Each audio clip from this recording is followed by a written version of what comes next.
Hello, everyone. Welcome back to our business English class.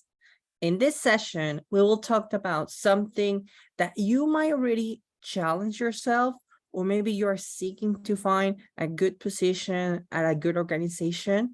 Well, in order to do so, you need to build something that we know as the CV, no? Or resume in other cases. Let's talk a little bit about this, shall we? First of all, what is a CV or a resume? Okay, particularly, you know that every time that you are in the industry that you're looking for a job, you might have to find the opportunity to show your abilities, your knowledge, and everything that you have done that can contribute to an organization, maybe just in just a few pages.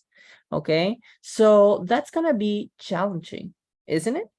And it's going to be challenging because you may have to think about, from all the elements that you have, from all the things that you have done in the past, which ones can contribute more to a specific organization, but also what are the things that we can highlight. And of course, it can make us to stand out from the rest of the competition. Okay, so what is the importance of developing a good CV? First of all, is that, as you know, companies, they do not have too much time in order to decide who fits better for a specific position. Also, that they will receive many options, okay, from a specific market about potential candidates, okay? So in order to narrow those options, they might ask you most of the time for your resume, okay? And this part becomes essential because it's the first opinion, the first image that they will have from you specifically, okay? It's understandable, okay, that you might want to build a lot of information, but remember, okay, it's not about all the things that you have done, but which ones can definitely have an input, okay, to the goal of the organization, and of course, for the position that you're looking for. You have to be quite strategic with what do you present and how do you present it, okay? And of course, most of the time, the area that will be implicated in choosing it's human resources, okay? So it's important that you Google or search for the email and of course the contact info, okay, of this department in order to have a good approach.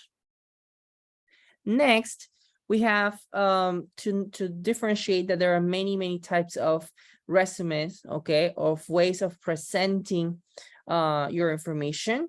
Particularly, okay, it's also about maybe the experience that you have in the past, okay. Sometimes you don't have work experience, but maybe you have your credentials, you're just an undergrad, you recently graduate, so you need to present the things that you have done, okay? But also, like, if you already experienced, or maybe the position that you're looking for requires specific positions in the past, well, you also need to highlight those ones.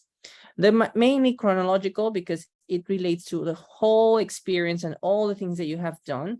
Usually the chronological one, it's mainly implicated for research purposes, okay? Sometimes CVs will allow you to have a larger length, okay? But that's under specific circumstances. And of course, we have also the target one, which definitely is the one that it's suitable. And of course, it's the most recommended because you could be doing several resumes, but you will be applying the one that you know it's more interesting and visually appealing for the position that you're looking for. Some elements that you would like to highlight in your resume, it's definitely your academic background, your credentials, all the knowledge that you have gained so far, and not just in your school, but also in the professional field, okay?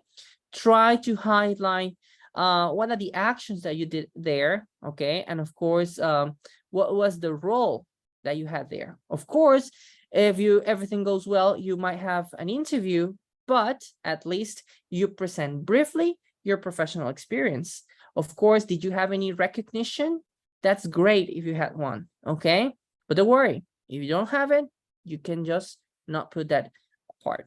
Another thing is if you had specific credentials and a specific certification from an outside, okay, organization. Have you taken specific training courses that definitely are related with what you're looking for? Of course, do you have contact information?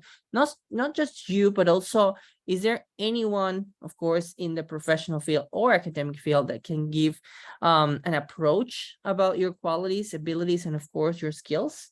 Have you done volunteering? Okay, that's also important. And as already mentioned, the references, okay? If you have all these aspects, okay, it's more likely that you have more chances, okay, to be visually appealing, and of course that they will invite you to an interview.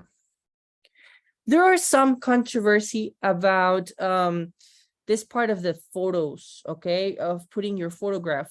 Definitely here in Mexico and in Latin America, they are still requesting pictures, okay, your photograph. But in other countries, okay, such as the UK and Germany and more European countries, are not requesting this. Why? Because they said like this could allow discrimination, and Europeans might not have to intervene to your knowledge and of course your outcome in a specific organization. What do you think?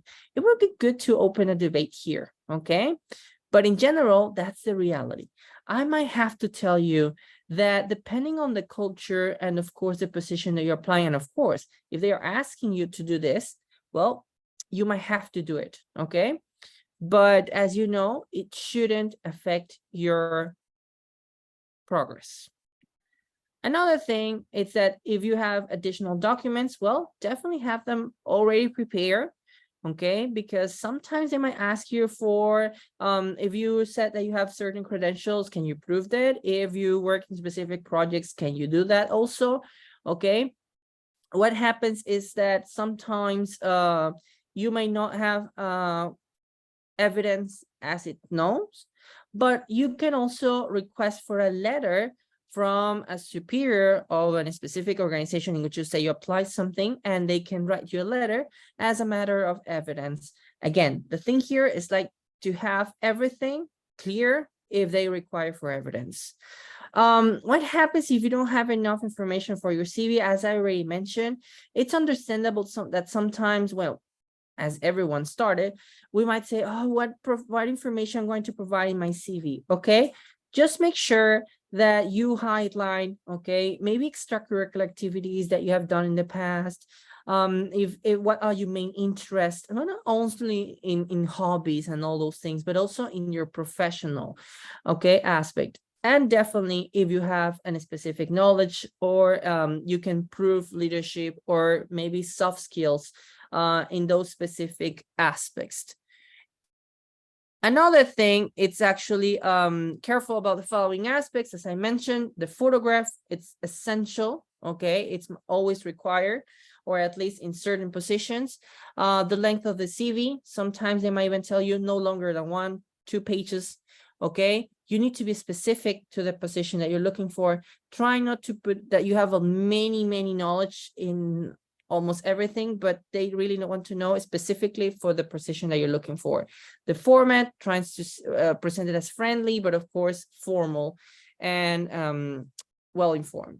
And of course, try not to use generic sentences. You know that right now we have many things that you could say. Try to be specific, brief, but also clear. Of course, avoid spelling mistakes and the bad grammar and inaccurate information. You have to be specific. They might even ask you for dates, names, etc. Okay, so I hope you like this video, and of course if you have any questions, please let me know. Thank you very much and have an excellent day. Take care. Bye-bye.